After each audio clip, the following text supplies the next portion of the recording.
সবাইকে আন্তরিকভাবে স্বাগত। আমার মুকুল স্যার ইউটিউব চ্যানেলটি যে যেখান থেকে দেখছেন সবার জন্য আন্তরিক শ্রদ্ধা, সম্মান এবং শুভকামনা। সম্মানীয় দর্শক, এসএসসির যে 26,000 চাকরি বাতিল মামলা সুপ্রিম কোর্টে চলছে, কি হতে চলেছে? আগামী 7ই জানুয়ারি সুপ্রিম কোর্টে 25,753 জনের যে চাকরি বাতিল হয়েছিল হাইকোর্টের রায়ে, সেই মামলার শুনানি আছে।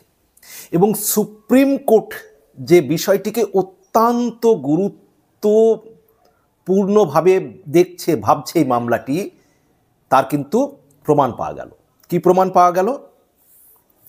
যে এই যে এসএসসির 26,000 চাকরি বাতিল মামলার শুনানি আগামী 7ই জানুয়ারি, এই মামলাটির যে শুনানি হবে, মামলাটি 1 নম্বর সিরিয়ালে রাখা হয়েছে। সেক্ষেত্রে 1 নম্বর সিরিয়ালে যেহেতু আছে, সেক্ষেত্রে শুনানি হবে সকাল 10টা 30 মিনিট 10টা 30-এর দিকে মামলা শুনানি শুরু হবে। এবং এই মামলাটি কিন্তু শুনানি চলছে প্রধান বিচারপতির এজলাসে।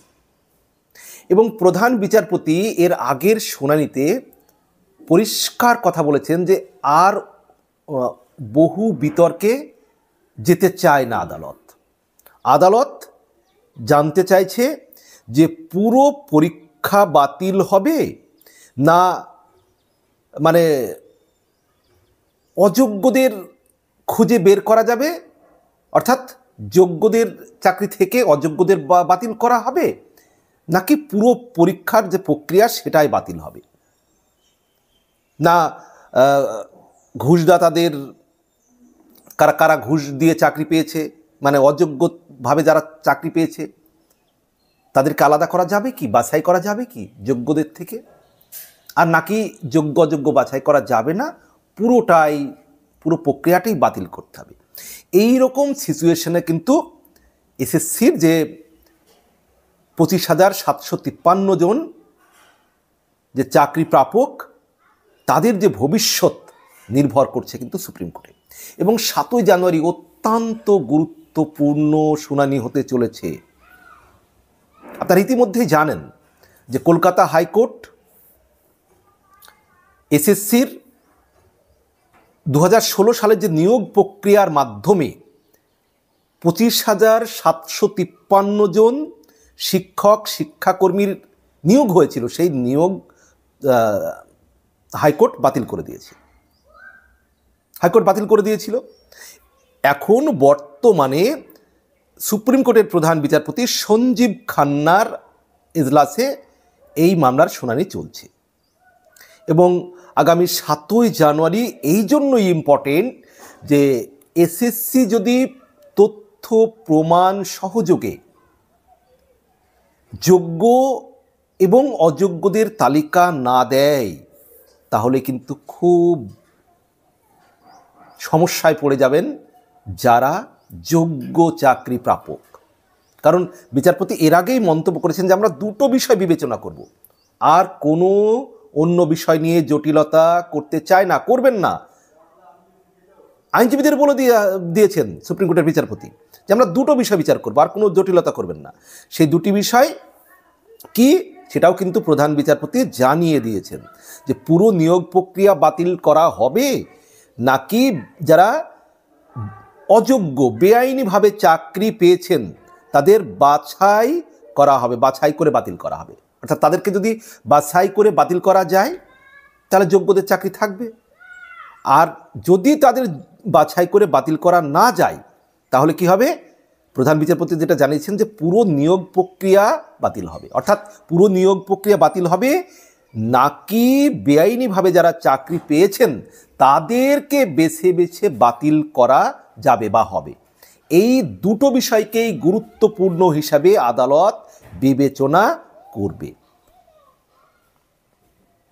এবং যদি সেক্ষেত্রে যোগ্য অযোগ্য বাছাই করা না যায়, সেক্ষেত্রে কি হতে পারে সেটাও কিন্তু প্রধান বিচারপতি আভাস দিয়ে রেখেছেন যে যদি যোগ্য অযোগ্য বাছাই করা না যায় তাহলে পুরো প্যানেল বাতিল মানে পুরো যদি বাছাই করা না গেলে তখন পুরো প্যানেল বাতিল হয়ে যাবে। এটা কিন্তু এর আগেই শুনানিতে আভাস দিয়েছেন প্রধান বিচারপতি, সুপ্রিম কোর্টের প্রধান বিচারপতি। এবং সেই জন্যই 7ই জানুয়ারি যে শুনানি একেবারে 1 নম্বর সিরিয়ালে সকাল 10:30টায় শুনানি হতে যাচ্ছে, কতটা ইম্পর্টেন্ট। এবং প্রধান বিচারপতি এজলাসে এই মামলাটি কিন্তু চলছে প্রধান বিচারপতি সঞ্জীব খান্নার এজলাসে। এখন যারা যোগ্যভাবে চাকরি পেয়েছেন তারাও দুশ্চিন্তায় আছেন, কারণ যদি তাদের যোগ্যতার যে তথ্য প্রমাণ আদালতে এসএসসি না দেয় তাহলে তাদেরও সমস্যায় পড়তে হবে। এখন এসএসসি বা রাজ্য সরকার এই যোগ্যতার তালিকা সঠিকভাবে দিচ্ছে না কেন, এ বিষয়ে আমি একটু কথা বলবো। তার আগে একটু বলে নিই, এবং এই যোগ্য অযোগ্য চাকরি প্রাপকদের বাছাই করতে এর আগেই প্রধান বিচারপতি একটা মন্তব্য করেছেন যে মেটা ডেটা খুঁজে বার করতে হবে। মেটা ডেটা যেগুলো সেই মেটা ডেটাগুলো খুঁজে বের করতে হবে যোগ্য বাছাই করার জন্য। এবং এই প্রসঙ্গে আরও বলেছেন তা না হলে আমরা যোগ্য অযোগ্য তালিকার বাছাই করতে পারবো না। আরও বলেছেন প্রধান বিচারপতি যে সঠিক বিষয় হলো এসএসসি মিরর ইমেজ রাখেনি। সঠিক বিষয়টা কি, যে এসএসসি মিরর ইমেজ যেটা রাখা উচিত ছিল সেটা রাখেনি, আসল কপি নেই, যে ওএমআর সিটের যে আসল কপি সেটাও নেই। প্রমাণ বলতে শুধুমাত্র রাখা আছে স্ক্যান কপি, প্রমাণ বলতে শুধুমাত্র রাখা আছে কি স্ক্যান কপি, আর সেই স্ক্যান কপি আবার এসএসসির বসানো নম্বরের সঙ্গে মিল নেই। মানে সেই স্ক্যান কপিতে যে এসএসসির বসানো যে নাম্বার সেই নাম্বারের সঙ্গে মিল নেই। তাহলে বুঝতে পারছেন কত উল্টো পাল্টা হয়েছে। এমনকি সুপ্রিম কোর্ট এর আগে মন্তব্য করেছে যে স্ক্যানিংয়েও অনিয়ম করা হয়েছে। তাহলে বুঝুন তো, স্ক্যানিংয়ে অনিয়ম হয়েছে, যেটা ওএমআর সিটের অরিজিনাল কপি সেটা নেই, তার যে যেটা কি বলবো, একটা জগা খিচুড়ি ব্যাপার হয়ে গিয়েছে। কিভাবে যে এই যে এসএসসি মিরর ইমেজ যেটা রাখা উচিত ছিল সেটাও রাখেনি, আসল কপিও রাখেনি, স্ক্যান কপি রাখা হয়েছে, কিন্তু সেই স্ক্যান কপিতে আবার নম্বরের গোলমাল, এসএসসির সঙ্গে মিল নেই। এই পরিস্থিতিতে বিচারপতিও চিন্তায় পড়ে যাচ্ছেন যে কি করে যোগ্যদের তাহলে বাছাই করা যাবে। তাই আগামী 7ই জানুয়ারি যে প্রধান বিচারপতি কি করবেন, যে যোগ্য অযোগ্য বাছাই করা না গেলে কিন্তু পুরো প্যানেল বাতিলের ইঙ্গিত আগেই তিনি দিয়েছেন সুপ্রিম কোর্টের প্রধান বিচারপতি। আর ওএমআর সিট বিষয়ে, তারপরে সুপার নিউ মেমারি পোস্ট সংক্রান্ত বিষয়ে আদালতের সামনে কিন্তু অনেক প্রশ্নের মুখে পড়তে হয়েছে। সিবিআইকেও পড়তে হয়েছে, এসএসসিকে পড়তে হয়েছে, রাজ্যের আইনজীবীকে পড়তে হয়েছে, সুপ্রিম কোর্টের যে প্রশ্নের মুখে পড়তে হয়েছে। বিশেষ করে ওএমআর সিট নিয়ে নিউ মেমারি যে অতিরিক্ত যে পোস্ট করা হয়েছিল, সম্ভবত 5880 মতো, মমতা ব্যানার্জি যে ক্যাবিনেটে যে সুপার নিউ মেমারি পোস্ট করেছিলেন, সে পোস্ট নিয়েও কিন্তু অনেক প্রশ্ন সুপ্রিম কোর্ট করছে। এখন প্রশ্ন হলো যে আমি যেটা বলবো এই প্রসঙ্গে, যে আদালতে কেন এসএসসি বা রাজ্য সরকার যোগ্য এবং অযোগ্যদের তালিকা দিচ্ছে না। দেখুন, যদি যোগ্য অযোগ্যের তালিকা না দেয়, সেক্ষেত্রে যদি সুপ্রিম কোর্ট সবার বাতিল করে দেয় চাকরি, সেক্ষেত্রে কী হবে, সবার একটা ক্ষোভ হবে, কিন্তু কারা অযোগ্য মানুষ জানতে পারবে না। কিন্তু যদি রাজ্য সরকার বা এসএসসি জানিয়ে দেয় যে এই 6000 কি এই 7000 অযোগ্য আর এই 19 কি 20,000 যোগ্য, তথ্য প্রমাণ দিয়ে, সেই 6000 যে অযোগ্য, তার অযোগ্য হয়েছে কীভাবে, সাদা খাতা দিয়ে চাকরি পেয়েছে, কাউকে টাকা দিয়ে চাকরি পেয়েছে, কোনো নেতাকে ধরে পেয়েছে, কোনো নেতার আত্মীয়, কোনো নেতার সুপারিশে, তখন কী হবে, এই যে যারা চাকরি চলে গিয়েছে, তারপর আবার হাইকোর্ট এই যাদের অযোগ্য তাদের মধ্যে একটা শ্রেণীকে বলেছে যে তাদের যতদিন চাকরি করেছে তার আবার টাকা ফেরত দিতে হবে, ইন্টারেস্ট সহ। তাহলে এই যে অযোগ্য যখন 6 বা 7,000-এর তালিকা যদি এসএসসি দিয়ে দেয়, এই মানুষগুলো যাদেরকে ধরে চাকরি পেয়েছে, যাদেরকে টাকা দিয়েছে, তাদেরকে ধরবে। তারা কারা?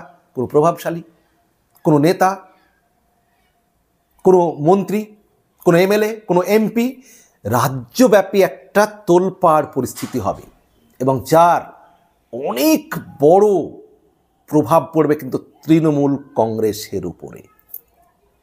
তৃণমূল কংগ্রেসের উপরে ঝড় বয়ে আসবে যখনই এসএসসি অযোগ্যদের তালিকা দেবে। কারণ এই অযোগ্যরা অযোগ্য হলো কিভাবে, অর্থাৎ অযোগ্য বলতে গেলে কি, একটা অন্য কোনো বেআইনি উপায়ে এরা চাকরি নিয়েছেন, কাউকে ধরে, দালাল ধরে, নেতা ধরে, টাকা দিয়ে, সাদা খাতা জমা দিয়ে, বিভিন্ন উপায়ে। স্বাভাবিকভাবে অযোগ্যদের লিস্ট দিতে গেলেই কিন্তু এখানে প্যাচে পড়ে যাবে বহু নেতা পশ্চিমবঙ্গের, মানুষের সামনে চলে আসবে তারা কিন্তু। কারণ এই অযোগ্যদের যখনই এবার মুখ খুলতে শুরু করবে, বাতিল হয়ে গেলেই কিন্তু তারা মুখ খুলবে।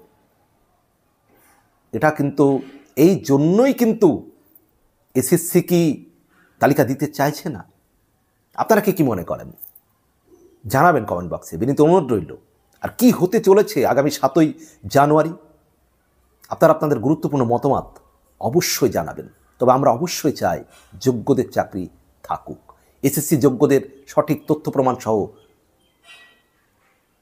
যোগ্যদের তালিকা দেখ সুপ্রিম কোর্টে, যোগ্যদের চাকরি বাঁচুক এবং অযোগ্যদের চাকরি বাতিল হোক। আপনারা জানাবেন আপনাদের গুরুত্বপূর্ণ মতামত। ভালো থাকবেন, সুস্থ থাকবেন, আর নিয়মিত যে কোনো খবরের আপডেট পেতে আমার মুকুল স্যার ইউটিউব চ্যানেলটি সাবস্ক্রাইব করে রাখবেন, বেল আইকনটি অল করে রাখবেন, যাতে আমার সমস্ত ভিডিওর নোটিফিকেশন আপনাদের কাছে পৌঁছে যায়। স্যার, ম্যাডাম, ভাই, বোন, বন্ধু, ভালো থাকবেন, সুস্থ থাকবেন, সবার জন্য শুভকামনা।